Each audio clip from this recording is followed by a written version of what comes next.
Hello friends, my kitchen my રેસિપીમાં આપનું સ્વાગત છે। આજે આપણે મેંદાના લોટની ખારી બનાવીશું। ખૂબ જ સરસ બજાર જેવી બેકરીની સ્ટાઇલમાં આજે આપણે આ ખારી બનાવતા શીખીશું। નાની નાની બાબતનું તમે જો ધ્યાન રાખશો તો તમે પણ પહેલી વારમાં જ ખૂબ જ સરસ બેકરી જેવી ખારી ઘરે બનાવી શકશો। ખાતા જ મોઢામાં રવો રવો થઈ જાય તેવી ખારી આજે આપણે બનાવતા શીખીશું। રેસીપી સારી લાગે તો લાઇક અને શેર જરૂરથી કરજો। અને જો તમે મારી ચેનલ ઉપર નવા હોય અને મારી ચેનલને હજુ સબસ્ક્રાઈબ ન કરેલ હોય તો અત્યારે જ સબસ્ક્રાઈબ કરી બાજુનું બેલ બટન દબાવવાનું ભૂલશો નહીં, જેથી કરીને તમને મારા નવા વિડીયોનું નોટિફિકેશન મળતું રહે। તો પરફેક્ટ બેકરી જેવી ખારી બનાવવા માટે સૌપ્રથમ આપણે 1 વાટકી જેટલો મેંદો લેશું। મેઝરમેન્ટ માટે આપણે વાટકીનો ઉપયોગ કરીશું અને અંદાજિત 150 ગ્રામ મેંદો છે। હવે તેમાં આપણે ચપટીક જીરું એડ કરીશું અને સ્વાદ અનુસાર થોડુંક મીઠું એડ કરીશું। હવે આપણે તેમાં તેલ એડ કરવાના છે। તો અહીંયા મેઝરમેન્ટ માટે આપણે ચમચીનો ઉપયોગ કરીશું। 3 ચમચી જેટલું આપણે પહેલાં તેલ એડ કરશું અને તેને લોટ સાથે સારી રીતે આ રીતે મિક્સ કરી લેશું, જેથી કરીને લોટમાં સારું એવું મોણ લાગી જાય। તો આ રીતે આપણે લોટમાં પહેલાં મોણ દઈ દઈશું અને આપણું મોણ પરફેક્ટ છે કે નહીં, લોટમાં મોણ પરફેક્ટ છે કે નહીં તેને આ રીતે મુઠ્ઠીમાં આ રીતે ચેક કરી શકો છો। હવે આપણે પાણીથી લોટને બાંધી લેશું। તો અહીંયા મેઝરમેન્ટ માટે આપણે તે જ વાટકીનો ઉપયોગ કરેલો છે। તો થોડું થોડું પાણી એડ કરતા જશું અને લોટને સારી રીતે બાંધી લેશું। તો આ રીતે ખૂબ જ ઓછા પાણીથી આપણો લોટ બંધાઈને રેડી થઈ જશે। તો અહીંયા લોટ પણ આપણો સરસ બંધાઈ ગયો છે। અહીંયા લોટ બાંધવા માટે આપણે ફક્ત અડધા કપ જેટલા પાણીનો જ ઉપયોગ કરેલ છે। તેના ઉપર હવે આપણે થોડુંક તેલ લગાડી અને તેને રેડી કરેલા આ લોટને આપણે 10 થી 15 મિનિટ માટે રેસ્ટ આપીશું। આ રીતે ઢાંકી અને તેને 10 થી 15 મિનિટ માટે છોડી દેશું। હવે 1 વાટકીમાં આપણે 4 ચમચી ઘી લેશું। 4 ચમચી ઘી લઈ અને તેમાં આપણે કોર્નફ્લોર 2 ચમચી એડ કરશું।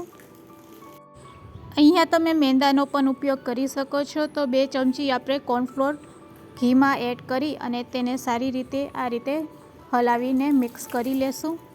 આ રીતની એક પેસ્ટ તૈયાર કરશું અને આ પેસ્ટને આપણે થોડીક વાર માટે 5 મિનિટ માટે રહેવા દેશું, એટલે થોડીક ઘટ થઈ જશે। 10 મિનિટ રેસ્ટ આપ્યા પછી આપણો લોટ છે એ એકદમ સ્મૂથ થઈ ગયો છે। તો હાથમાં થોડુંક તેલ લઈ તેને આપણે 2 મિનિટ માટે આ રીતે હાથેથી મસળી લેશું। આ પ્રોસેસ કરવી ખૂબ જ જરૂરી છે ખારીને એકદમ લેયરવાળી બનાવવી હોય ત્યારે। તો આ રીતે આપણે તેને 2 થી 3 મિનિટ માટે હાથેથી મસળી લેશું। અહીંયા આપણો લોટ બનીને રેડી છે। હવે તેને આપણે ચાકુની મદદથી તેના સરખા 4 ટુકડા કરી લેશું।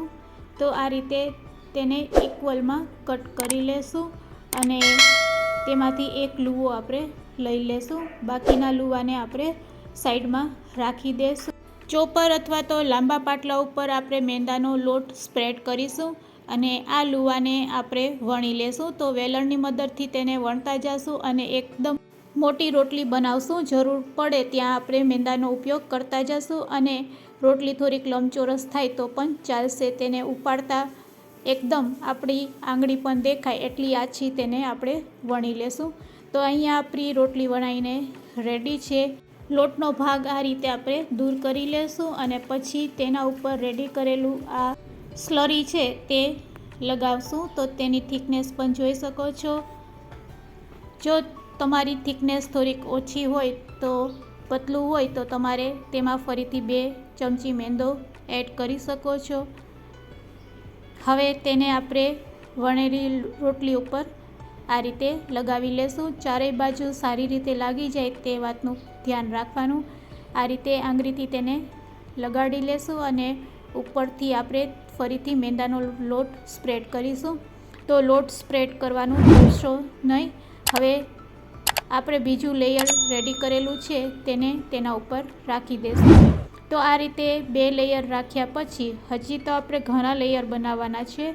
તો આ રીતે 2 લેયર રેડી કરી ફરીથી આપણે તેના ઉપર સ્લરી લગાડી લેશું અને આંગળીથી આ રીતે લગાવી લેશું. ચારેય બાજુ સ્પ્રેડ કરી દેશું. સારી રીતે આ રીતે આંગળીથી સ્પ્રેડ કર્યા પછી ફરીથી તેના ઉપર આપણે લોટ સ્પ્રેડ કરીશું. મેંદાનો લોટ સ્પ્રેડ કરી અને તેને ફોલ્ડ વારીશું. એક બાજુથી આ રીતે ફોલ્ડ કરી લેશું. હાથેથી સહેજ દબાવી અને ફરીથી સ્લરીને લગાડી લેશું અને ફરીથી તેના ઉપર આપણે મેંદો સ્પ્રેડ કરીશું અને પછી સામેની સાઈડથી આપણે ફરીથી આ રીતે ફોલ્ડ વારી લેશું. એટલે આપણા લેયર બનીને રેડી થશે. આ રીતે હાથેથી દબાવી ફરીથી તેના ઉપર આપણે સ્લરી લગાવીશું. આ રીતે સ્લરી લગાવીને મેંદાનો લોટ તેના ઉપર સ્પ્રેડ કરીશું અને પછી તેને બંને બાજુથી આ રીતે ફોલ્ડ કરી દેશું અને આ રીતે આપણે પહેલાં લોટમાંથી આ રીતે લેયરવાળું પડ રેડી કરીશું અને તેને એક પ્લેટમાં લઈ લેશું અને તેને 5 થી 10 મિનિટ માટે ફ્રીજમાં સેટ થવા રાખી દેશું. ફરીથી બતાવવાનો પ્રયત્ન કરું છું. એક પડ ઉપર આપણે સ્લરી અને લોટ સ્પ્રેડ કરી તેના ઉપર બીજું પડ રાખી અને તેના ઉપર પણ આપણે સ્લરી આ રીતે સ્પ્રેડ કરી દેશું. હાથેથી સ્પ્રેડ કર્યા પછી તેના ઉપર ફરીથી આપણે મેંદાનો લોટ સ્પ્રેડ કરશું. એક સાઈડથી અડધું ફોલ્ડ કરી અને ફરી તેના ઉપર સ્લરી અને મેંદાનો લોટ સ્પ્રેડ કરશું. પછી સામેની સાઈડને તેના ઉપર આ રીતે ફોલ્ડ કરી દેશું અને તેના ઉપર પણ આપણે સ્લરી અને મેંદાનો લોટ સ્પ્રેડ કરી દેશું અને પછી આપણે છેલ્લું લેયર બનાવવા માટે તેને આ રીતે ફોલ્ડ કરી લેશું. છેલ્લું લેયર આપણે ફોલ્ડ કરતા હોય ત્યારે આપણે મેંદાનો લોટ કે સ્લરી લગાડશું નહીં. આ રીતે એક આપણે લુઓ રેડી કરી લેશું અને તેને ફ્રીજમાં 10 મિનિટ માટે સેટ થવા રાખી દેશું. 10 મિનિટ પછી તેને ફ્રીજમાંથી કાઢી અને તેને આપણે વેલણથી વણી લેશું. આ રીતે એક જ ડાયરેક્શનમાં આપણે વેલણ ચલાવશું. તેની થિકનેસ પણ હું તમને બતાવું છું. બસ આ રીતે હવે વણી લીધા પછી હવે તેને આપણે કટ કરી લેશું. ચાકુની મદદથી તેને ઇક્વલ પાર્ટમાં ડિવાઈડ કરી લેશું. જો તમારે ચોરસ ખારી બનાવવી હોય તો ચોરસ અને લંબચોરસ બનાવવી હોય તો લંબચોરસ. અત્યારે હું મીડિયમ સાઇઝની લંબચોરસ શેપ આપી રહી છું. તો આ રીતે આપણે તેને ચાકુથી કટ કરી લેશું અને જો બતાવવાનો પ્રયત્ન કરી રહી છું કેટલા બધા લેયર્સ રેડી થયા છે. હવે બસ રેડી કરેલી આ ખારીને હવે આપણે તેલમાં તળી લેશું.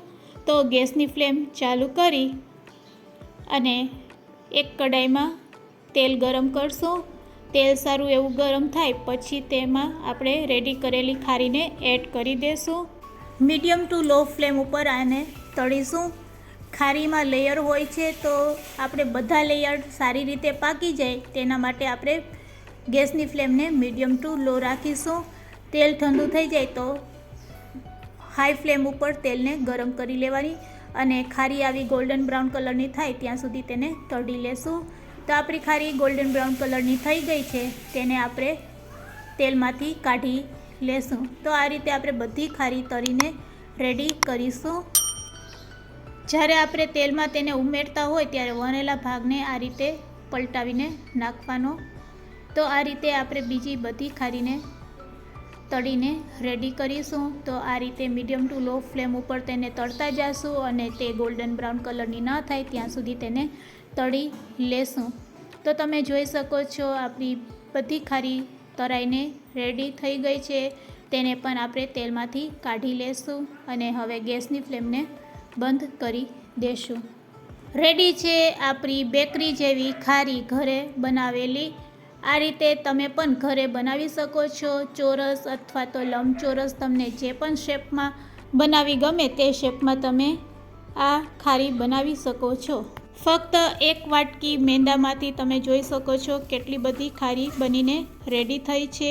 ખૂબ જ ઓછા ખર્ચમાં આ ખારી ઘરે બનાવીને રેડી કરી શકો છો અને તેને એરટાઇટ કન્ટેનરમાં ભરીને લાંબા સમય માટે સ્ટોર કરી શકો છો.